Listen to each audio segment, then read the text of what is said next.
What is up, everybody? Hey, my name is Ryan, and welcome to our Relfections podcast. And today we got a special treat for you. We're going off the grid, off the map. Mike Lauer is joining us in the house today. What's up, Mike? Not much. If you don't know Mike, he is our director of music here at Central. He's also my podcasting producer in our huge operation down here in the basement.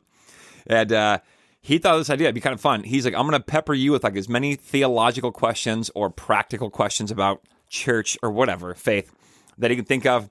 And I have, 30 seconds to answer? Yeah, we'll do 30 seconds.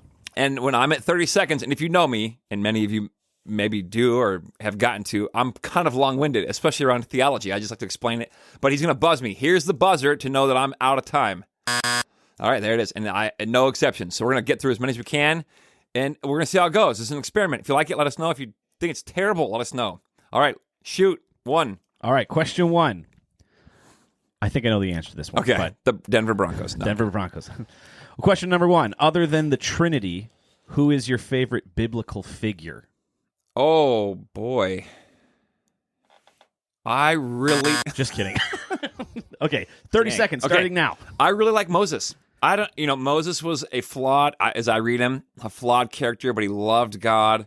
He was kind of a maniacal. He had anger issues, I think. I mean, when he strikes the rock and he's supposed to speak to it, he gets frustrated at the people, and I can understand that. But he also, I think, loved them, and he met with God as a man speaks with his friend. It says, I love that. It's a beautiful, beautiful story. Oh, great. Oh, you hit the buzzer. Go ahead. All right, let's go. Number two. Number two. What's something people misunderstand about capital G grace? 30 seconds starts now. Okay, I don't know even by capital G grace, but I'll say this. I think people oftentimes say things to me like, I don't want to take advantage of God's love. And I just think, no, take advantage of God's love. That's what he's giving it to you for. And by no means is it a license to sin. That's missing the point. The point, take advantage of it. It's free. It's a gift from God. God is doing everything God can to rescue you, save you, and liberate you. Take advantage of that. Please take advantage of it. That's quick. Under time. Let's go. Number three. What is a random tidbit from the Bible that you think most people don't know? Oh, boy. 30 seconds. Tidbit. Okay. Starts now. A random tidbit. This came up in conversation a couple weeks ago with this group of people I do a Bible study with, that Mark, so the Gospels, the four Gospels, the stories of Jesus are Matthew, Mark, Luke, and John. Mark was not a disciple of Jesus. And so it's kind of crazy that his book got in there. So Mark wasn't one of the original 12. People think that he was probably a close friend of Peter's and even of Paul's, and that he had connections in that way, but he was not a direct follower. But his book actually was used by Matthew and Luke, scholars believe, as like their template for their gospels. So Mark was like one of the original gospel. It was one of the first. It was the first gospel written. Mark wasn't a disciple though. Good answer. All right. Next question. Question number 4. This came up because I like to reread books. Yes. And sometimes you reread a book and you're like, wait a second. I don't reread books. What? But except for the Bible. So that's when what was the last thing you read in the Bible that you were like, wait a second, what? Oh. That happened? Yeah. 30 seconds starts now.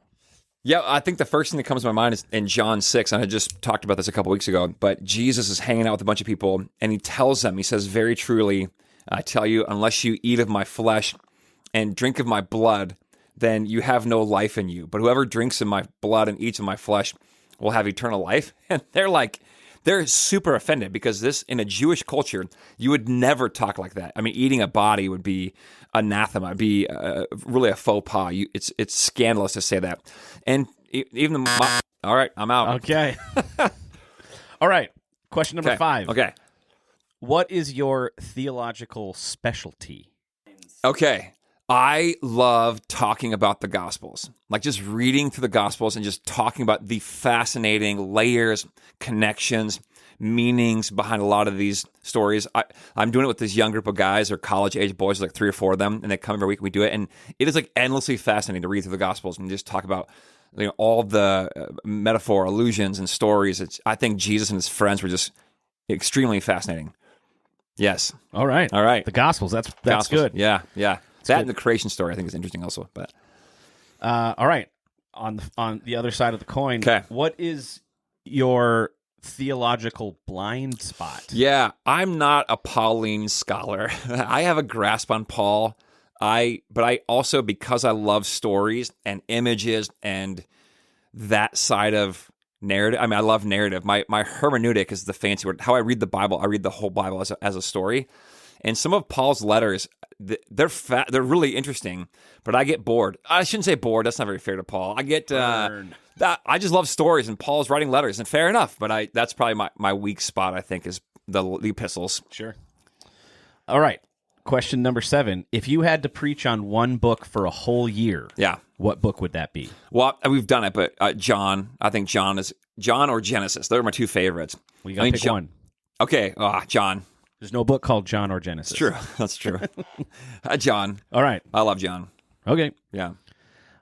If you had to sum up the Gospels in one sentence, what would you say? The Gospels themselves, or the gospel, like the good news of Jesus? Because I got an answer for that one.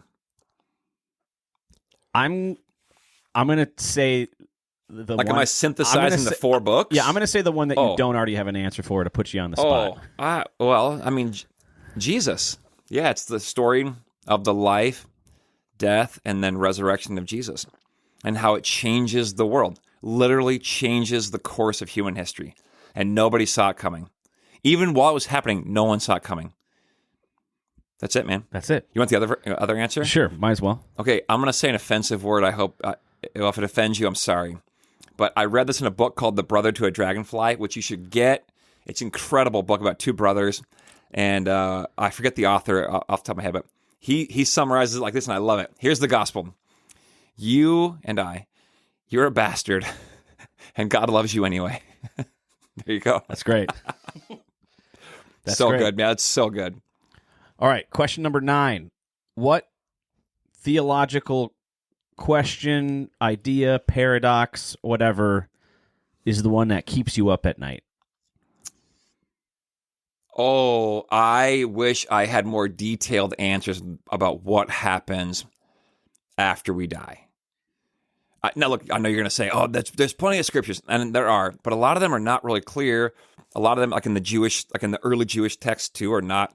Like, it develops, it begins to morph over time, and especially in Paul. Paul has more, I think, sort of Greek influence, and some people contend that Paul was a Platonist, and I think there's some of that in his writings, but it's like, but what exactly happens? I know that my view is you go to be with God. I love Ecclesiastes, the breath, the spirit goes with God, and the body goes back in the dirt. But what happened? What does it look like? What does it look like? Yeah. The other images are metaphors, man. Okay, I'm out. I'm done. All right, question 10. What do you think the church will look like in 25 years, which is probably roughly when you will be retiring and passing the torch on to another... This church or the church, Western church? You could answer it either way, but just how are people going to engage with the church in 25 years? I'll be quite honest. I don't know if it'll be that much different. Oh, okay. I mean, 25 years is not a long time, but I think you'll see as pockets of alternative styles and engagement and things that pop up that reflect their context or that maybe embody more practice. But I think that what we have now in many ways is a behemoth, and I don't know that it's going to go away anytime soon. It might take a long time to morph it and change it, but 25 years is not much time, dude. Sure. Yeah. All right. One bonus question. Okay, let's go. For our listeners out there, you may not know this little fun fact, but Ryan and I are actually both from Colorado. Yes. And we both grew up rooting for the Rockies. Yes. And as of right now, the Colorado Rockies are, as of this recording, 4-25. That's 4 wins, 25 losses. They're on pace for a record low 22-win season. My question is, how many games do you think the Rockies will win this year? I'm gonna go 35. I think they'll exceed they'll exceed the pace they're at now by 10 games. So they'll be 35 and 127. Yes, whatever that. You do the math. Yeah, I think they're bad. They're bad. Time for the Munforts to sell. Let's buy them. All right. Any final thoughts? No. Hey, appreciate you guys. Let us know. I'd love any feedback. If you have my cell phone number, text me or call me, or if you're just following along in Siberia somewhere. How can they respond? I don't know. Go to our website and find my email and email me. I'd love to hear what you think. Peace.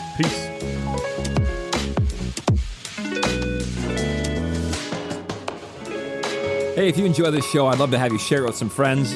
And don't forget, you are always welcome to join us in person at Central in Elk River at 8:30, which is our liturgical gathering, or at 10 o'clock, our modern gathering. Or you can check us out online at clcelkriver.org. Peace.